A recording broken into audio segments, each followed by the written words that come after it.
Ya, saudara, menjelang Lebaran kebutuhan akan kue kering meningkat, termasuk yang paling dicari, yakni kue nastar. Kue nastar ini tergolong kue favorit dan disukai masyarakat dalam merayakan Hari Kemenangan Idul Fitri. Kue yang berbahan tepung terigu, telur, mentega, dan gula yang berisi selai nanas ini menjadi salah satu kue idola Lebaran. Kue nastar ini tidak hanya dijumpai di pertokoan, tetapi juga home industri rumah tangga mulai membuat kue beragam. Seperti pembuat kue di kawasan Angkatan 66 Palembang. Kurnia dalam 2 pekan menjelang Lebaran mulai kebanjiran orderan pelanggannya.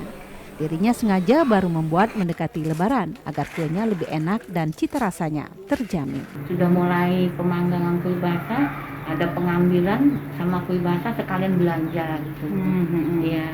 Kalau untuk harga untuk tahun ini apa ada kenaikan? Harga ada kenaikan sedikit sebab stok barang yang dikirim dari pusat itu hanya sedikit. Jadi kami hanya terbatas. Terbatas ya? Ya terbatas. Jadi kira-kira masyarakat yang memesan dan saya hanya bisa melebihi. Soalnya terkadang ada dadakan gitu.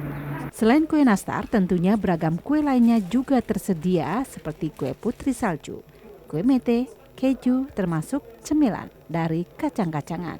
Tim Liputan TVRI Sumatera Selatan.